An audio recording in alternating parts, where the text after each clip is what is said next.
Bonjour à tous, bonjour les amis, j'espère que vous allez bien. On accueille aujourd'hui le DG de Club Funding. Comment ça va? Très bien. Bonjour Marc. Je suis très heureux de pouvoir t'interviewer aujourd'hui parce que Club Funding, c'est quand même un acteur énorme au niveau de la France et au niveau de l'Europe. Donc, c'est une vraie chance.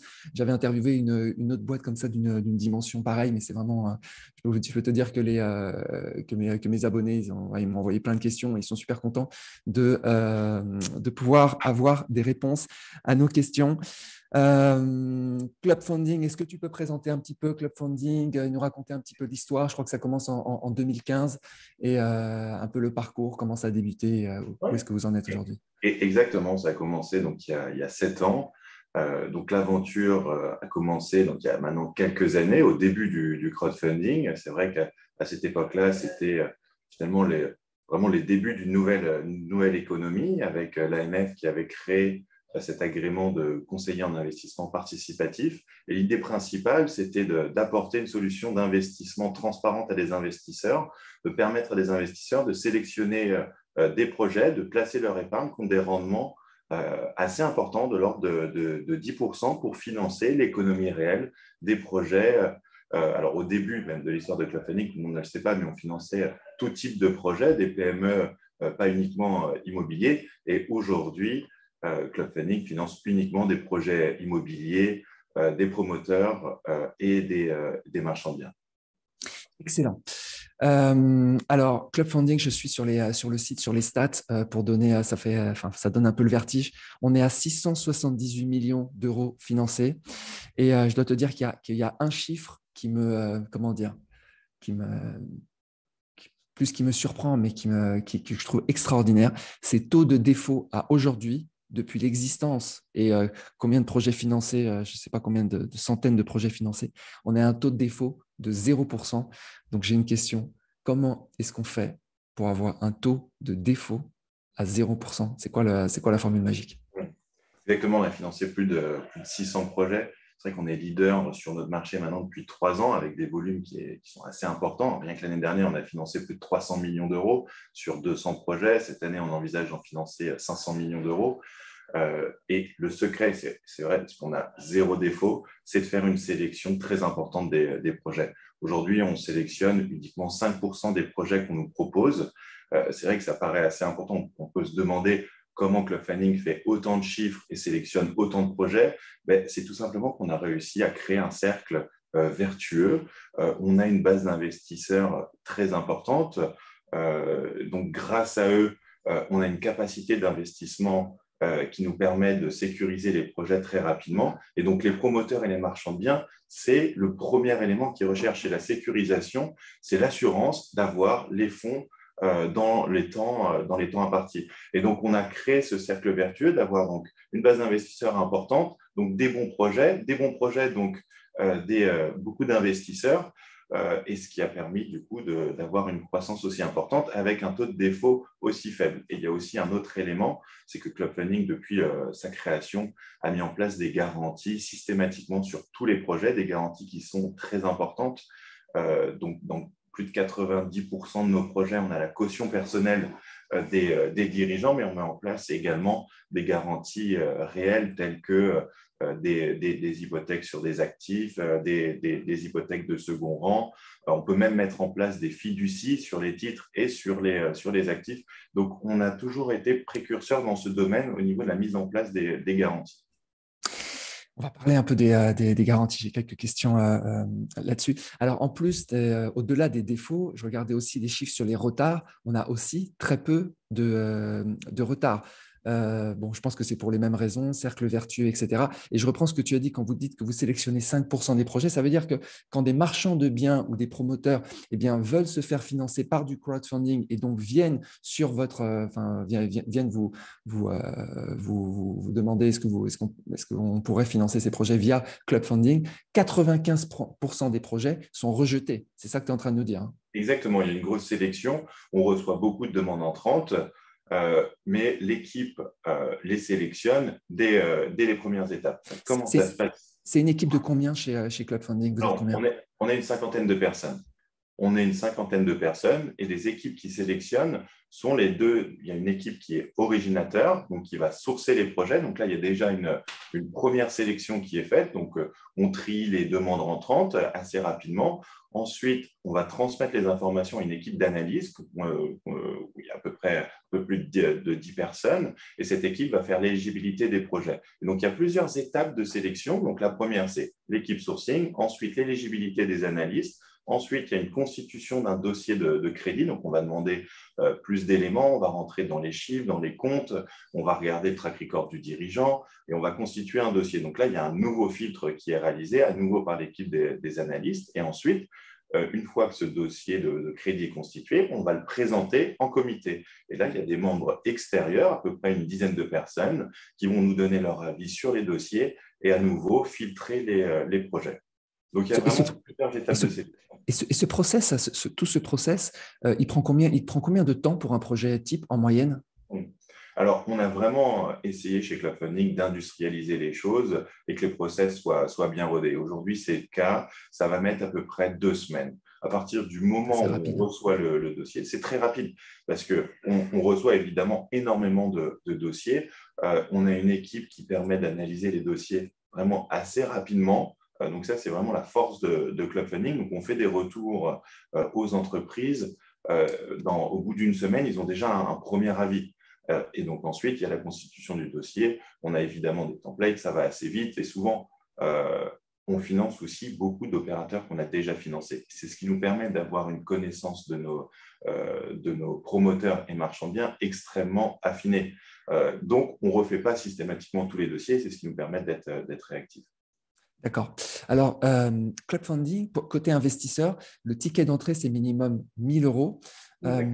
Pour ceux qui veulent, si vous ne connaissez pas Club Funding et vous voyez pour la première fois, vous en entendez parler via cette vidéo, vous pourrez vous inscrire, je mettrai un lien en description, il y a des bonus, etc. 1 000 euros. Alors, la question qui revient tout le temps dans ma communauté, c'est est-ce qu'on ne pourrait pas avoir des tickets d'entrée plus faibles, par exemple 100 euros? Est-ce que c'est envisageable? Est-ce que c'est quelque chose que, si vous ne le faites pas, pourquoi vous ne le faites pas? Donc des tickets d'entrée plus faibles, possible ou pas? Ouais, ça pourrait être possible, mais c'est vrai qu'on ne le met pas en place, on reste à 1 000 euros d'investissement. Il n'y a pas forcément de raison derrière, c'est simplement en termes peut-être d'organisation. Au niveau du service opération, il y a déjà une dizaine de personnes qui s'occupent de gérer tous ces sujets. Il y a un autre élément, c'est qu'une des spécificités de Club Funding, c'est d'avoir des coupons mensuels. Et c'est ce qui fait vraiment le succès aussi de Club Funding, c'est qu'un investisseur qui investit va pouvoir toucher tous les mois des coupons mensuels. Et c'est vrai qu'il y a beaucoup de plateformes qui ne le font pas parce que ça demande une organisation et des process bien définis. Et donc, c'est vrai qu'on a du coup limité le ticket d'entrée à 1 000 euros, mais on considère qu'à 1 000 euros, on peut quand même déjà investir, ce qui permet quand même de démocratiser cette solution et de la rendre accessible via notre site. D'accord. Coupon mensuel, hein, ça veut dire on touche les intérêts mensuellement comme si on avait un locataire, en fait. C'est comme si on percevait des loyers. OK. Une autre question qui est revenue, c'est on remarque que les projets sur Club Funding, c'est des projets qui sont plutôt pas long terme, on va dire moyen terme. Il n'y a pas de projet de quelques mois. Ça, c'est le premier point. Tu pourras peut-être revenir là-dessus. Pourquoi des projets qui font parfois 2 ans, 3 ans? Et deuxième point, est-ce que je crois que vous n'avez pas de marché secondaire. Donc, si on veut retirer en cours de route, c'est pas possible pour le moment. Est-ce que vous envisagez de mettre en place un marché secondaire? Alors, effectivement, on n'a pas de marché secondaire parce que notre règlement ne nous permet pas d'organiser un marché secondaire. Après, sur le premier point, au niveau de la maturité, donc la durée des projets, on a pour le coup des projets qui sont assez courts. La moyenne des projets sur Club Funding, c'est 20 mois à peu près. On peut financer des projets de quelques mois. Le projet le plus court, je crois que ça devait être à peu près 3 mois, jusque 24 mois, voire 36 mois, voire même un petit peu plus. Parfois, mais ça, c'est vraiment à la marge. Une des spécificités aussi de Club Funding, c'est de financer beaucoup de marchands de biens et c'est justement ce qui nous permet d'avoir des périodes d'investissement assez courtes. On finance, c'est plus de 50% de nos projets, voire même 70%, voire même un petit peu plus, de financement de projets marchands de biens. Et dans des projets de marchands de biens, il y a plusieurs typologies. Ça peut être des projets de rénovation avec des ventes à la découpe lorsqu'on achète un immeuble, mais ça peut être des projets même encore plus simples où on achète un actif, même une maison qui est très très bien achetée parce que c'était une succession, une procédure qui a duré 3-4 ans et le marchand de biens s'était positionné déjà il y a quelques années. Donc, il arrive à acheter à un prix très très faible et ça lui permet de le revendre très rapidement derrière. Et donc là, on est quand même sur des maturités assez courtes. Donc ça, c'est le premier sujet quand on finance pour financer l'acquisition, mais il y a aussi une autre typologie, c'est quand on refinance des fonds propres d'une opération. Donc, on va bridger la vente d'un actif. Et ça, on en a de temps en temps. C'est des actifs qui sont même déjà vendus.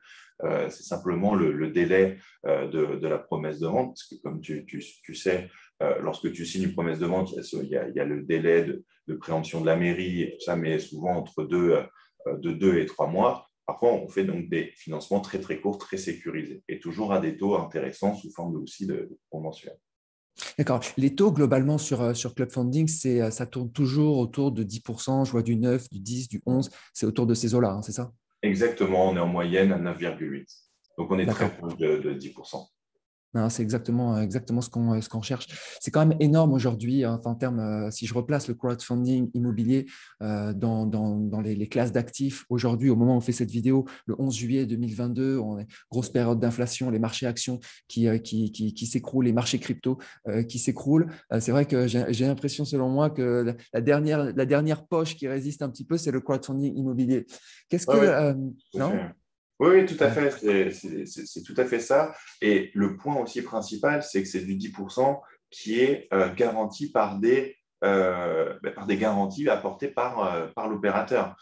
Donc, quand on finance à 10% et qu'on a une hypothèque sur un actif, il y a quand même peu de risques quand comparé aux marchés financiers qui peuvent fluctuer ou au marché des crypto-monnaies qui fluctuent encore plus, de manière plus importante. Parce que nous, on est sur des taux qui sont fixes dès le début et qui sont respectés. Sinon, on enclenche des garanties solides derrière. Ouais. Et puis on a le track record, c'est-à-dire que ces taux sont respectés puisqu'il n'y a pas eu de défaut, puisqu'il n'y a pas eu enfin, il y a très peu de retard. Donc voilà, dans le passé, c'est respecté, même si le futur, on ne Exactement. le connaît pas, etc.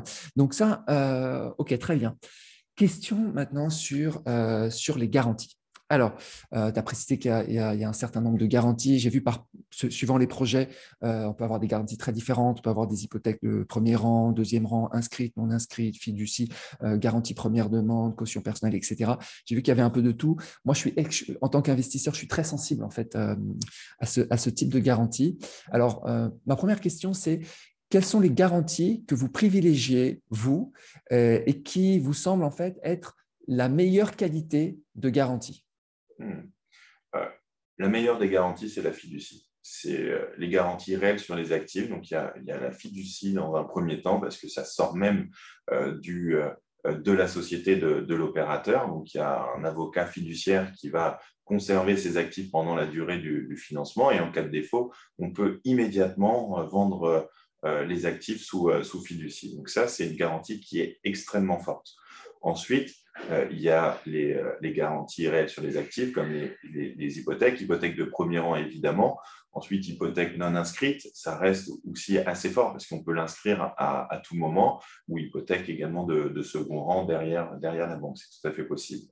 Et derrière ces garanties, il y a les nantissements des titres des sociétés, les garanties corporate, comme les cautions des personnes morales, les GAPD également. Et à côté de ça, parce que je le mets à côté, c'est la caution personnelle. On comprend quasiment systématiquement, parce que ça prouve d'une certaine manière l'engagement du dirigeant et on peut actionner ces garanties, enfin son patrimoine personnel, et c'est quelque chose de très fort, parce que souvent les promoteurs ou les marchands de biens qu'on finance ont des biens à côté également, parce qu'ils font ce métier donc dans l'immobilier, ils évoluent depuis plusieurs années, donc ils ont réussi à constituer un patrimoine qui est assez important. Et le fait d'avoir la caution personnelle, on peut venir engager ce patrimoine en plus du patrimoine de la société. Quel est le pourcentage de projets pour lesquels vous avez eu à actionner des garanties si vous avez déjà eu à le faire? Je suppose qu'avec les centaines de projets que vous avez eu, il y a peut-être eu des cas où vous avez eu à l'actionner. J'avais posé la question à une autre boîte de crowdfunding, ils m'avaient dit qu'ils n'avaient jamais eu à le faire. Dans votre cas, c'est quelque chose qui est arrivé déjà? Oui, oui, on l'a fait une fois sur un projet. C'est vrai, sur les plus de 600 projets qu'on a financés et les quasi 700 millions d'euros, ça représente finalement pas grand-chose, C'est puisqu'on a rien. déjà eu 250 millions d'euros à peu près de remboursement. Ça se passe souvent très, très bien. Mais c'est vrai que dans un cas, on a eu à actionner les garanties. C'était un marchand de biens qui avait utilisé les fonds, mais qui ne nous avait pas remboursé, qui avait un petit peu de mal. Et on a dû un petit peu montrer qu'on pouvait aller plus loin et on a lancé une procédure judiciaire en activant les garanties. On avait sa caution personnelle, le nantissement des titres de sa société. On a réussi, grâce à ces garanties, à inscrire des hypothèques conservatoires. C'est des procédures qui sont assez longues, hein, mais on a Mhm. réussi donc, sur plusieurs actifs à avoir des hypothèques conservatoires. Et du coup, le marchand de biens est revenu à la table des négociations et a accepté de nous rembourser sous la forme d'un échéancier. Du coup, on a quand même réussi à rembourser au fur et à mesure ce projet. Alors, il n'est pas encore tout à fait remboursé, mais il y a déjà une grosse partie, enfin une partie qui est remboursée. Et dans les cas où vous activez cette procédure, et cette procédure qui peut être un peu longue, etc., quid des investisseurs? Eux, on attend la fin de la procédure pour pouvoir les rembourser, ou bien vous utilisez en fait les fonds propres de Club Funding pour payer les intérêts et le capital des investisseurs? Comment ça se passe? Alors, c'est l'opérateur qui doit rembourser les investisseurs. Ce n'est pas Club Funding parce que les Ouais. investisseurs investissent directement dans la société des marchands de biens ou des promoteurs. Donc, c'est bien la société qui doit les rembourser. Donc, il y a parfois un arrêt, une interruption des coupons pendant la procédure, mais les coupons sont évidemment à payer ensuite. Donc, ça cumule finalement le montant à rembourser pour l'opérateur. Et à la fin de la procédure, lorsqu'il y a un échéancier, on compte évidemment les coupons durant toute la période. Toute la période. Ça c'est un point très important. C'est globalement sur le crowdfunding. En fait, quand il y a des retards, eh bien, on continue de toucher des intérêts qui étaient prévus, même parfois sur certains projets. Je ne sais pas si c'est le cas sur crowdfunding, mais on peut avoir des intérêts qui sont supplémentaires si jamais il y a du retard, une sorte de pénalité. Voilà, Alors, je reviens. exactement. Oui, Ah, d'accord. juste pour préciser, c'est de manière systématique chez Club Funding, lorsqu'il y a des demandes de retard qui sont faites par les marchands de biens et les promoteurs, on négocie systématiquement une augmentation du taux pour les investisseurs. C'est Ça, vrai. c'est catégorique sur tous les projets. C'est vrai qu'on a finalement assez peu de projets en retard, mais ça peut arriver lorsque ça s'explique, on augmente le taux et la durée, elle est prolongée. Dans la classification de la qualité des garanties que tu as faites précédemment, j'ai noté que tu mettais fiducie en numéro un et ensuite venait, par exemple, l'hypothèque de premier rang.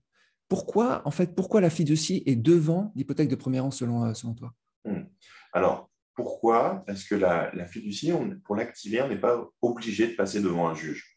Donc, les C'est plus délais sont rapide. très, très courts. C'est l'avocat D'accord. fiduciaire, on lui passe un coup de fil, on lui dit l'opérateur est en défaut, il va évidemment vérifier ce défaut, mais si on lui communique, c'est qu'il est avéré. Et derrière, il va pouvoir procéder à la vente de l'actif immédiatement.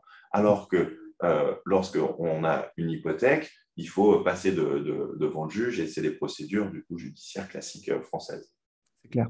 Euh, J'avais une autre question concernant deux types de garanties, les garanties à première demande et les cautions personnelles. Je m'interroge toujours, en fait, quand je les vois, je suis toujours un petit peu, comment on dit, perplexe, parce que je me dis, mais est-ce que la boîte de crowdfunding est allée vraiment, sur les cautions personnelles, est vraiment allée vérifier le patrimoine, etc., avec des éléments factuels. Est-ce que la boîte de crowdfunding aussi a fait l'effort d'aller vérifier s'il n'avait pas fait de caution personnelle pour d'autres projets? Est-ce qu'il y a une visibilité là-dessus? Et même question sur la garantie à première demande. Est-ce que la société n'a pas fait 36 autres garanties à première demande avec d'autres sociétés de crowdfunding ou autres? Est-ce que ce genre de vérification, vous les faites? Oui, bien sûr, on les fait. On leur demande une fiche patrimoniale. Alors, c'est déclaratif, mais ils nous déclarent leur patrimoine, ils nous envoient le tableau des différents actifs qu'ils détiennent. On peut parfois essayer de vérifier de manière un peu plus approfondie ces éléments en demandant les actes d'acquisition, les expertises de ces biens. Et on leur demande aussi de l'engagement hors bilan des sociétés, ça, ils nous le communiquent.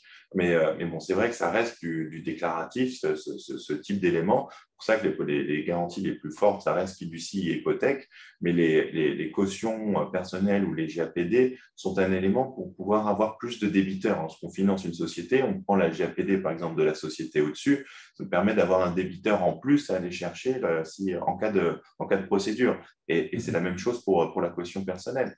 En fait, avec la caution personnelle, très, très vite, on peut saisir les comptes personnels de l'opérateur. Donc, c'est extrêmement, extrêmement gênant. Il ne peut plus utiliser ses comptes de la manière qu'il souhaite. Donc, forcément, on a envie de rembourser après la plateforme et les investisseurs. Ouais. On notera d'ailleurs que j'ai remarqué sur la plupart des projets, en fait, il y a un cumul de plusieurs garanties. Souvent, il y a, par exemple, GAPD plus caution personnelle ou hypothèque de prêt en plus caution personnelle. Donc, il y a vraiment, Exactement. il y a pas qu'une seule. Ouais. Ouais. OK. Qu'est-ce que tu conseillerais à un investisseur? Parce qu'il y a des investisseurs qui ne connaissent pas bien le monde du crowdfunding, qui ont des investissements immobiliers physiques, etc. Donc, ils connaissent un peu l'immobilier, mais ils ne connaissent pas du tout le crowdfunding. Ils débarquent un petit peu dans ce monde. Ils arrivent sur Clubfunding. Ils ont un montant moyen à investir, on va dire, allez, par exemple, 10 000 euros. Quelle approche, en fait, tu leur suggérerais pour investir, c'est-à-dire par exemple dans le choix des projets, puisque sur Clubfunding, il y a quand même beaucoup de projets. Sur une semaine, parfois, je vois passer, je ne sais pas, peut-être parfois même 5 ou 10 projets.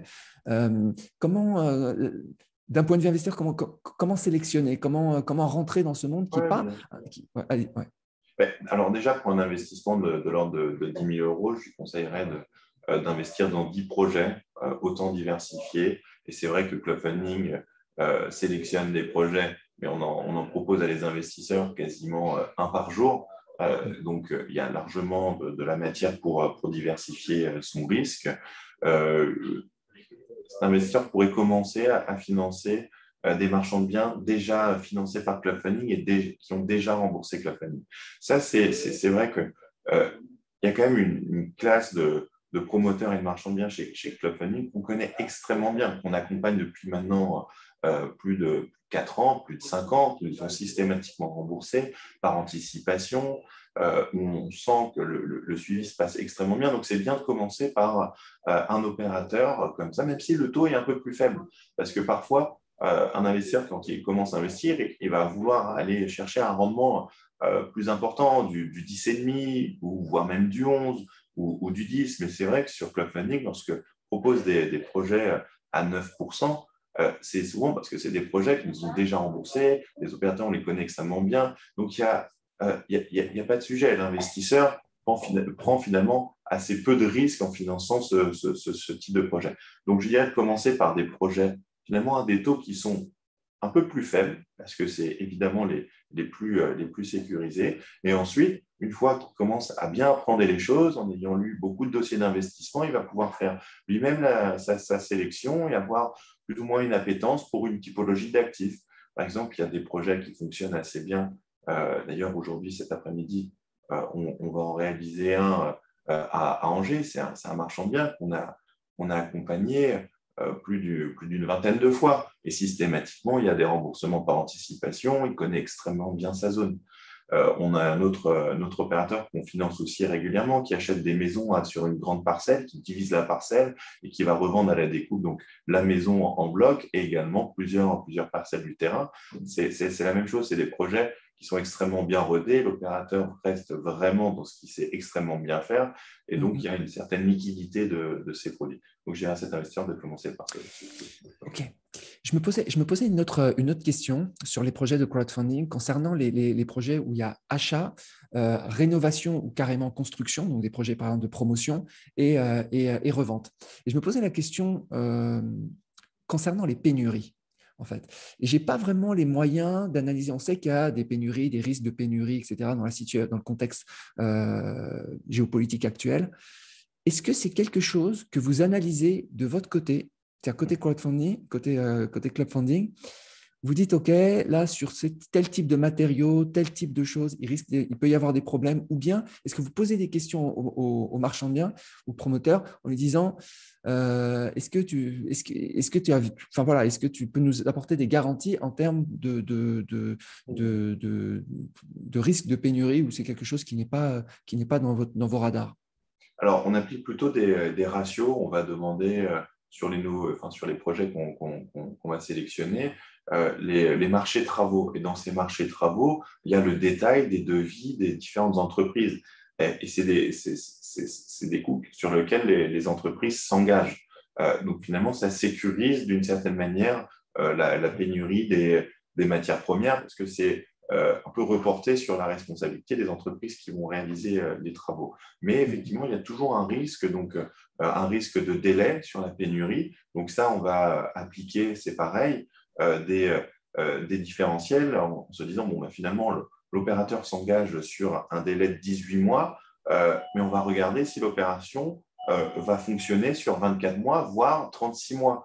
S'il y a effectivement des pénuries de matériaux, que l'opération dure plus longtemps, comment ça se passe, comment ça fonctionne, est-ce que l'opération sera toujours profitable. Et en plus de ça, on va appliquer une augmentation du coût travaux pour voir également s'il y a toujours de marge. Donc ça, on est très attentif. Après, la force de Club Funding, c'est de financer beaucoup de marchands de biens. Et dans les marchands de biens, l'impact travaux est quand même largement moins important que sur les promoteurs immobiliers. Parce que lorsqu'on achète un immeuble à Paris à 10 millions d'euros, qui va faire 1000 mètres carrés, souvent le coût travaux, ça va être 1000 euros du mètre, 2000 euros du mètre. Donc, ça représente finalement que 20% de la totalité, alors que sur un promoteur, lorsqu'il achète un terrain et qu'il construit derrière, ça représente un pourcentage beaucoup plus important. Donc, il y a une volatilité du coût travaux qui est plus importante à cause de cette augmentation des coûts des travaux possibles. Très, très, très intéressant. OK. J'avais une dernière question. C'était un petit peu sur l'avenir de Club Funding en termes de développement. Je me posais la question en fait du développement à l'international. Déjà, le développement en Europe, si c'est quelque chose que vous pensez faire, c'est aller vous développer dans d'autres pays de l'Union européenne. Et puis en termes de aussi, si vous aviez des perspectives, des développements en termes de fonctionnalités et que vous pouviez nous en parler sur les années à venir. Oui, tout à fait. On regarde beaucoup l'international. D'ailleurs, on a déjà commencé à financer des projets dans d'autres pays, notamment en Belgique, à Bruxelles et également en Espagne. Donc, on a pu le faire en finançant des sociétés françaises qui se développaient dans d'autres pays. Mais notre agrément va avoir un passeport européen d'ici la fin d'année. Et donc, on va pouvoir commencer à vraiment financer des sociétés étrangères. Et ça, c'est vraiment un point de développement parce qu'on trouve assez intéressant d'apporter encore plus de diversification à nos investisseurs parce que finalement, on peut retrouver des problématiques un petit peu différentes dans des pays, par exemple comme l'Espagne, où les rendements vont pouvoir peut-être être un petit peu plus importants.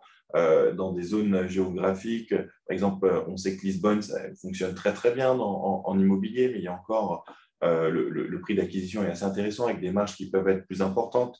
Donc, c'est pour ça qu'on souhaite se développer à l'international. Et on est assez convaincu que nos investisseurs continueront de nous accompagner en finançant ce type de projet parce qu'eux-mêmes souhaiteront évidemment diversifier leur projet.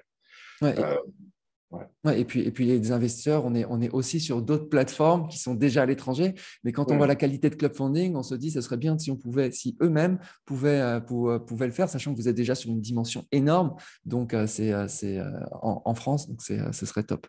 Écoute, j'ai fini avec mes questions.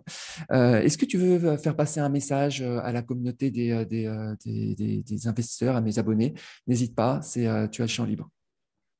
Tout d'abord pour les remercier d'investir sur Club Funding et s'ils ne le font pas encore, de les inviter à le faire en commençant par des projets peut-être sur des maturités un petit peu plus courtes pour pouvoir tester notre fiabilité, d'avoir des coupons mensuels et du coup de continuer de faire partie du Club Funding, parce que lorsqu'on est inscrit sur Club Funding, on reçoit des actualités et vous verrez tous les nouveaux produits qu'on souhaite lancer très, très prochainement.